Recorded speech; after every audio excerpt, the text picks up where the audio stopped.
When you restrict too hard, your body feels threatened and it clings to that fat storage because it thinks it needs it for that fight or flight response. And so your metabolism slows down, your stress hormones go up. And when you finally eat again, guess what? You get a big insulin spike. So this is why women say the more I diet, the harder it gets. You're not imagining that. Your body is adapting because it's trying to protect it because it thinks it needs to be ready to run from the tiger at any point. So your body's adapting, but unfortunately, that's just not in a good way. Hey, friend, welcome back to PCOS Unfiltered. Before we jump into today's episode, I wanted to take a minute to share something exciting.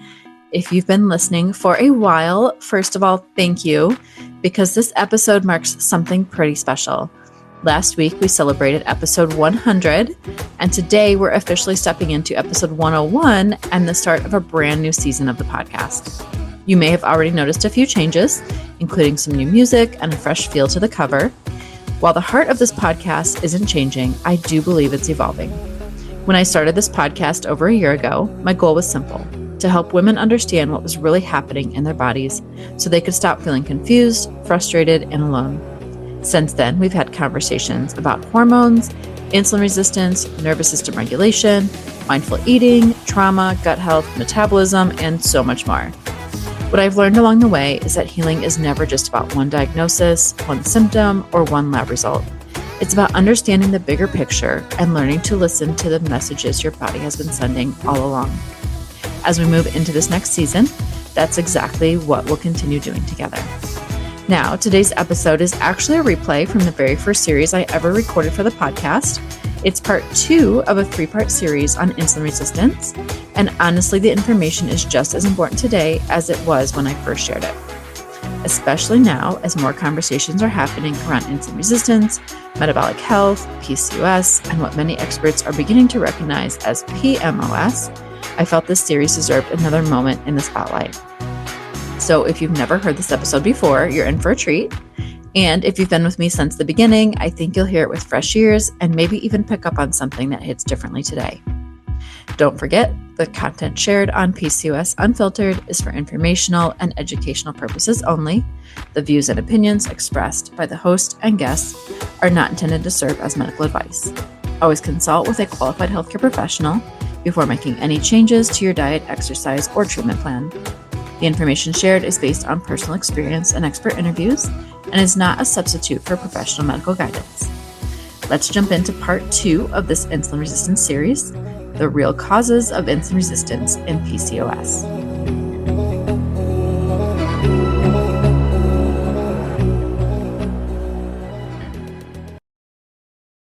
Hey friend, welcome back. So if you caught episode 1, we unpacked what insulin resistance actually is and why it can be happening long before labs ever catch it. So today, for the second episode of this 3-part series, we're diving into the next big question: what causes it? Because spoiler, it's not just about sugar or weight. And if you've ever felt like you were adding in all the right things, but still not getting results, this could be why. So let's get into it. Yes, eating a lot of processed sugar and refined carbs can spike your blood sugar and insulin. And over time, that can wear your system down. But it is not the only thing. In fact, plenty of women with insulin resistance are eating healthy and still struggling. Why is that? I mean, I see this a lot. I'm in some support groups as well, and people get so frustrated because they're doing all the right things. They think they are, but just not seeing any result at all. And this is because insulin resistance is about more than food. It's the sum total of stress, hormones, sleep, movement, environment, your history, lots of things going on there. So let's take a look at each one of those. The first one, chronic stress. This one is huge. When you're under constant stress, and this could be from work, relationships, past trauma, and your diet, your body releases cortisol. And what that cortisol does is it raises your blood sugar to prepare you to fight or flight.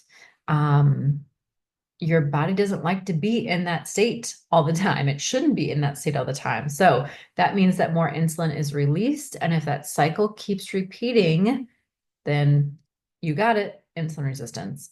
So your nervous system is like a gatekeeper, and it's always, or if it's always in fight or flight mode, then your metabolism just simply can't heal. So the second one, poor sleep. One night of poor sleep can make you temporarily insulin resistant. So imagine what happens after days, weeks, months, years of poor sleep. That just adds up over time. And sleep impacts your hunger hormones, your cravings, your blood sugar regulation, everything. So if you're staying up late scrolling, waking up exhausted, getting broken sleep, your body is under way more pressure than you probably even realize. The next one, inflammation and toxins. So much going on in our environment, right? There are some things, yes, you can't control them, but there are a lot that we can. So you have environmental toxins like plastics. Um, let's break each of these down a little bit. So plastics, like from a plastic water bottle, for example, there's a lot of those microplastics. I actually heard something recently, they call it nanoplastics that are released because there's that much that gets released into a water bottle, for example. Um, Even like your cutting boards, your plastic cutting boards, those, if you think about it, right, you can see the cut marks on there. So you are probably ingesting some of that at some point. So those are just a couple examples. Pesticides, those are sprayed on our foods. So yes, eating organic all the time can get expensive, but there are definitely a few things that you want to pay attention to. Um, Fruits, for example, if the kind of the general rule of thumb is that if you're eating the skin or the whole fruit, like berries, for example, then yes, you want to opt for organic. The other thing with pesticides is that we know it's on a lot of wheat, corn, and soy products. And so the kind of discussion now as well is that it's people that have a gluten intolerance. It may not be the wheat itself, it might be those pesticides like the glyphosate stuff that's being sprayed on those. So, in general, your best bet might be to avoid those. Really look at maybe going gluten free or at least reducing it. That's still a huge win right there.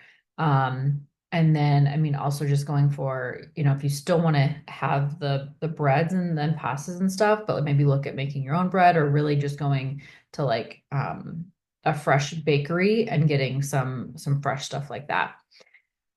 Fake hormones or sorry, fake fragrances that can disrupt your hormones as well. So whether that's, a perfume itself, or it could be in your laundry detergent, your hand soaps, anything like that. Any of those fake fragrances can also disrupt your hormones. So all of these things, those plastics that I mentioned, the pesticides, the fake fragrances, they're called endocrine disrupting chemicals, and they mess with how your body processes insulin. So combine that with the inflammation from processed foods, maybe your gut's out of whack, and now your cells are even less responsive to insulin. So this isn't just about what you eat, it's about what you breathe, you touch, you absorb every single day. So next one, your diet history, or maybe some yo-yo dieting that you've done in the past. So let's talk about dieting. If you've done, any of them, keto, calorie counting, intermittent fasting, or extreme restriction of any kind, you may have trained your body to become even more insulin resistant. I know, yikes. So why is that? That's because when you restrict too hard, your body feels threatened and it clings to that fat storage because it thinks it needs it for that fight or flight response. And so your metabolism slows down, your stress hormones go up. And when you finally eat again, guess what? You get a big insulin spike. So this is why women say, the more I diet, the harder it gets. You're not imagining that. Your body is adapting because it's trying to protect it because it thinks it needs to be ready to run from the tiger at any point. So your body's adapting, but unfortunately, that's just not in a good way. So the next one, hormones and PCOS. So now for my PCOS ladies, this is extra important. High insulin levels can make your ovaries produce more testosterone. That leads to irregular cycles, acne, hair loss, or growth, and yes, fertility issues. So at the same time, the hormonal imbalances of PCOS can cause more insulin resistance. It just leads to this vicious cycle, unfortunately. So this is why addressing insulin resistance is a core part of managing PCOS. It's not just a side note, it is almost the equivalent in a lot of cases. I think I mentioned on the first one, about 70% of women with PCOS are experiencing this. So addressing this is a good foundation to addressing PCOS. Next one. So movement and muscle mass. Your muscles are insulin's best friend. So the more you use them, the more glucose they soak up, even without much insulin. So if you're sedentary or losing muscle over time, your insulin sensitivity goes down. So you don't need to spend hours in the gym. It can be very gentle, anything, just simply walking after meals, gentle strength training. You don't have to go heavy on the weights, yoga, even just stretching. The reality is that a lot of us live in front of our computers now for most of the day. We work remote or we have desk jobs, in front of the computer. So even just getting up to stretch, yes, every hour would be optimal for just a couple minutes. If it's every couple hours, that's great too. But just some simple stretches, reach down, touch your toes, put your arms overhead, just stand there and take a couple deep breaths, whatever that is still really, really going to have a huge benefit. Remember that movement is not punishment. It is medicine. Some people eat like crap and then, use exercise as kind of a way to kind of make up for that. And they're almost like they punish themselves. They're kind of trying to make up for it. So it's not, it's not punishment. It's a blessing when you think of how much you can move your body, and it is medicine. It can truly, truly help you. So this last one here is the environment that we live in. Our modern world is a perfect storm for insulin resistance. You have the ultra processed foods, screens, and late nights. So again, the reality is that some of us work, I've been there, done that, night shift. Our bodies aren't made for that, unfortunately, but we have to do what we have to do. So, so if you can control some of the other things, you can improve this. The screen time. A lot of your phones give you your data on screen time now as well. But even just trying to cut that out at least 30 minutes, if not an hour before bedtime, that's a huge, huge benefit. And then the other part of that too is getting outside first thing in the morning, even just for a few minutes to get some sunlight to kind of break the cycle and get you some fresh air first thing in the morning has so many benefits. And then chronic stress, like I talked about, less movement and those hormone disrupting chemicals. So it's not that your body's broken, it's reacting exactly how it was designed to, just in the wrong environment. So keep that in mind.